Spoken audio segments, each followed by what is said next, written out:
नमस्कार। YouTube के सभी दर्शकों का हार्दिक अभिनंदन और मातृशक्ति को समर्पित अंतर्राष्ट्रीय महिला दिवस की सभी को बहुत बहुत शुभकामनाएं। जैसे कि हम जानते हैं कि इस चैनल के माध्यम से हम राजनीति और राजनीति से जुड़े हुए पहलुओं को जानने का प्रयास करते हैं। तो महिला दिवस के अवसर पर आज हम ये जानने का प्रयास करेंगे कि दुनिया भर में महिलाओं की राजनीतिक स्थिति कैसी है।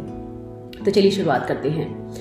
देखिए, प्रकृति ने स्त्री और पुरुष दोनों को एक दूसरे का पूरक बनाकर इस संसार की रचना की है, लेकिन सामाजिक व्यवस्था में पितृसत्तात्मक व्यवस्था यानी कि पैट्रियार्की सिस्टम की वजह से पुरुषवादी सोच हमेशा हावी होती रही है।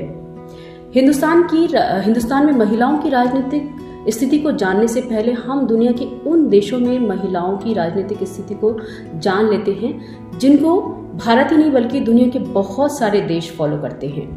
जैसे कि अमेरिका मानवाधिकार और जेंडर इक्वलिटी का प्रबल दावेदार होने का और प्रबल समर्थक होने का दावा करता है।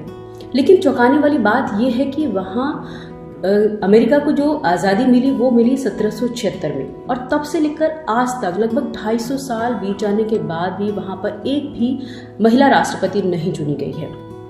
एक और उदाहरण जिसके द्वारा हम अमेरिका जैसे विकसित देश की जो जनता है वहाँ की सोच का अंदाज़ा लगा सकते हैं। 2016-17 में वहाँ 45वें राष्ट्रपति के चुनाव जब चल रहे थे तो वहाँ की जनता ने एक कुशल राजनेता और एक सक्षम राजनीतिज्ञ हिलरी क्लिंटन को न चुनकर वहाँ के अकुशल और less experience businessman Donald Trump को वहाँ का राष्ट्रपति चुना। ऐसा ही एक और देश है ब्रिटेन, एक ऐसा देश जिसने पूरी दुनिया पर राज किया और आज भी अपने साहित्य, सभ्यता और संस्कृति से दूसरे देशों को प्रभावित कर रहा है। लेकिन वहाँ पर भी महिलाओं की जो राजनीतिक स्थिति है वो उम्मीद से काफ़ी कम है।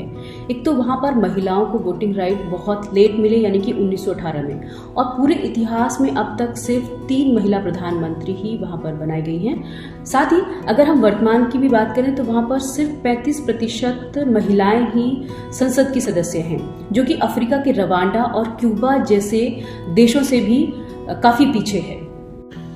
और अब जानते हैं भारत की स्थिति। आज़ादी के 76 वर्ष के बाद भी मात्र 1 प्रधानमंत्री और 2 राष्ट्रपति और इसके अलावा कुछ गिनी चुनी महिला मुख्यमंत्री और राज्यपाल। वर्तमान में भी संसद में लगभग 10% महिलाओं की हिस्सेदारी है।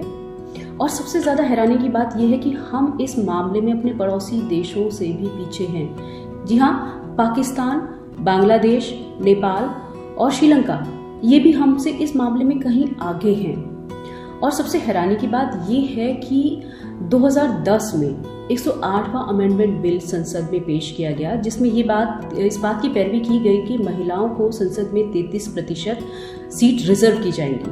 लेकिन आज तक यानी कि 12 साल बीत जाने के बाद भी ये विधेयक अभी तक भी कानून नहीं बन पाया है। इसके पीछे सबसे बड़ा एक कारण ये हो सकता है कि ये कानून महिलाओं के लिए है, और इस कानून के लिए जो महिलाओं की ही संख्या क्योंकि वहाँ पे बहुत कम है, तो हम इस बात का अंदाज़ा लगा सकते हैं कि महिलाओं के लिए कितने पुरुष वोट कर सकते हैं।